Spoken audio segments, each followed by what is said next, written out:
सभी दोस्तों को राम राम नमस्कार। कैसे हो आप सभी? उम्मीद है कि आप सभी बहुत अच्छे होंगे, शानदार होंगे, जबरदस्त होंगे और अपनी बहुत ही बेहतरीन तरीके से अपनी दिल्ली पुलिस की तैयारी को कर रहे होंगे। तो जैसे कि आपको पता है कि हमने 40 दिन का जो स्टडी प्लान किया था कि यानी कि 40 दिन में हमारा जो टारगेट है वो 75 प्लस मार्क्स का हमारा टारगेट है रहने वाला है। उसका आज का हमारा डे 6 रहने वाला है। इसके अंदर हम देखेंगे कि कौन से सब्जेक्ट में हमें आपको कौन सा टॉपिक है पढ़ना है और किस प्रकार से आपको वो टॉपिक तैयार करना है। तो सबसे पहले हम ले लेते हैं अपना मैथ्स का। मैथ्स के अंदर जो अपना टॉपिक है वो एवरेज का है। एवरेज के हमारे मैंने बोला था कि आपको प्रत्येक टॉपिक 3 दिन लेंगे, तो एवरेज का हमारा आज लास्ट दिन है जिसके अंदर आपको कंप्लीट आपको जो बेसिक चीजें हैं वो क्लियर कर ली होंगी। और जो अपने 2 प्रैक्टिस सेट वो आपके अपलोड हो चुके हैं, तीसरा प्रैक्टिस सेट आपका कल अपलोड कर दिया जाएगा। तो एक बार आप प्रैक्टिस सेट जरूर देखा करो, चाहे भी आप मेरा ना देखो तो कोई और चैनल पर जाकर आप प्रैक्टिस सेट देख लिया करो, लेकिन प्रैक्टिस सेट आपके लिए बहुत ज्यादा जरूरी है। और जो मैं प्रैक्टिस सेट वो लेके आ रहा हूँ वो आपके लिए इतने शानदार रहने वाले हैं, जब आप एग्जाम दोगे तब आपको पता चलेगा उन प्रैक्टिस सेट की कीमतें क्या है। तो एक बार जाकर प्रैक्टिस सेट जरूर देखना। तो मैथ का आपका हो गया कि यानी कि आपको औसत आज आपको कंप्लीट करना है।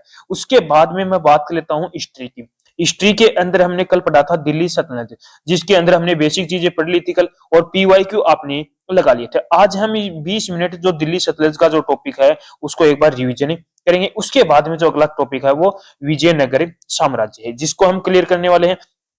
तो सबसे पहले आपको इसकी थ्योरी पढ़नी है, चाहे आप यूट्यूब से पढ़ो चाहे आपके पास खुद बुक है उससे पढ़ो, वो भी सही है। उससे थोड़ा टाइम कम लगेगा, लेकिन जो यूट्यूब है उस पर से आप यदि पढ़ोगे तो काफी क्लासें मिलेंगी जिससे आपका टाइम ज्यादा भी लगेगा। तो क्लासों से देख लो, कोई भी आपके पास बुक है उससे आप इसकी जो थ्योरी है वो पढ़ लो। उसके बाद में आपको जो पीवाईक्यू आपको जरूर लगाने, जिससे आपको पता चलेगा कि विजयनगर साम्राज्य से आपसे किस प्रकार से क्वेश्चन पूछे जाते हैं और कोई एक्स्ट्रा अलग कोई क्वेश्चन बनेगा वो भी आपके दिमाग में बैठेगा। तो इस प्रकार आपको हिस्ट्री को आज का जो टारगेट है वो क्लियर करना है।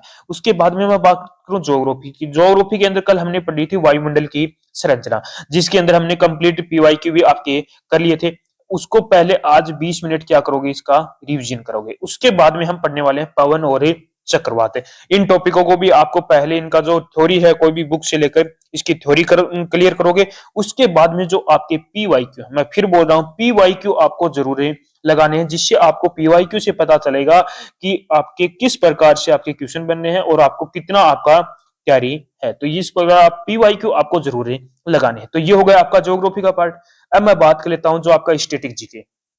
स्टैटिक जीके आपके लिए बहुत ज्यादा इंपॉर्टेंट है, क्योंकि स्टैटिक जीके के अंदर 16 से 20 नंबर के आपके यहाँ पर स्टैटिक जीके से क्वेश्चन है पूछे जाते हैं। तो स्टैटिक जीके और आपका जो रीजनिंग है और जो करंट अफेयर है उस पर आपको खास करके ध्यान रखना है। तो स्टैटिक जीके के अंदर हमने कल पढ़ा था परिवहन तंत्र। परिवहन तंत्र हमने क्लियर कर लिया था। तो परिवहन तंत्र के आपने पीवाईक्यू भी आपके कर लिए थे। ठीक है, आज हम पढ़ने वाले हैं प्रमुख बंदरगाह। तो आपको मैंने बता भी दिया था, यदि आपके पास नीतू मैम की बुक है तो वो सही है, यदि आपके पास कोई और भी बुक है स्टैटिक जीके की तो वो भी आपके लिए बेस्ट रहने वाली है। तो उस बुक से आपको प्रमुख कौन कौन से बंदरगाह है वो आपके यहाँ पर आपको क्लियर करने हैं। उसके बाद में आपको पीवाईक्यू लगाने हैं। पीवाईक्यू जरूर लगाने हैं, क्योंकि इससे पता चलेगा कि कौन कौन से बंदरगाह से क्वेश्चन बार बार पूछे जाते हैं और कोई से कोई अलग जो आपके बुक में नहीं लिख रखा हो कोई अलग बंदरगाह दे रखा है वो भी आपको यहाँ पर क्लियर होने वाला है। तो ये होगा आपका स्टैटिक जीके का। उसके बाद में मैं बात कर लेता हूं करंट अफेयर। अब आपको करंट अफेयर भी आपके लिए इंपॉर्टेंट रहने वाला है, क्योंकि 6 से लेकर 9 मार्क्स तक के आपके क्वेश्चन यहाँ पर करंट अफेयर से पूछे जाते हैं। तो करंट अफेयर है वो 1 सितंबर से लेकर 15 सितंबर तक आपको यहाँ पर करंट अफेयर भी क्लियर करना है। तो मैंने बताया भी था आपको करंट अफेयर कहां से क्लियर करोगे, आपके मंथली जो बुक आती है वो ले आओ, उससे आपको करंट अफेयर क्लियर हो जाएगा। दिल्ली के आपके 10 क्वेश्चन बनते हैं, लगभग आपके मान के चलो 150 से 180 के बीच में क्वेश्चन आपको यहाँ पर देखने को मिलेंगे। तो ये क्वेश्चन आपको यहाँ पर क्लियर करने हैं। तो करंट अफेयर का पार्ट भी आपका हो चुका है। उसके बाद में मैं बात करूं रीजनिंग की। तो रीजनिंग के आपकी जितनी हो सके आपको प्रैक्टिस सेट लगाना है। यदि आपसे 2 प्रैक्टिस सेट लगवाते हैं तो 2 लगाओ, 3 लगवाते हैं तो 3 लगाओ, लेकिन मिनिमम आपको 2 प्रैक्टिस सेट रोजाना के जरूर लगाने, जिससे आपको पता भी चल जाएगा। इतने बेसिक ही क्वेश्चन आपसे पूछे जाते हैं रीजनिंग के अंदर। तो यदि आप प्रैक्टिस सेट से रेगुलर 2 प्रैक्टिस सेट यदि लगाओगे, टॉपिक वाइज लगाओ, तो आपके लिए और भी बढ़िया बेहतर रहने वाला है। तो टॉपिक वाइज यदि प्रैक्टिस सेट लगा पाओ तो टॉपिक वाइज आप अपना प्रैक्टिस सेट लगाना, जिससे आपको टॉपिक भी आपका क्लियर हो जाएगा और आपका क्वेश्चन भी आपके लिए तैयार हो जाएंगे। तो रोजाना के 2 से 3 प्रैक्टिस सेट आपको जरूर लगाने हैं। तो रीजनिंग का हो गया।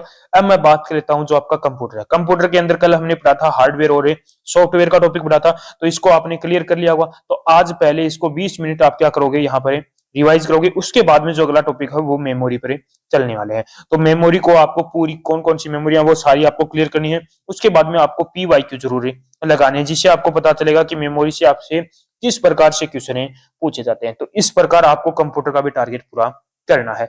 तो ये आपका डे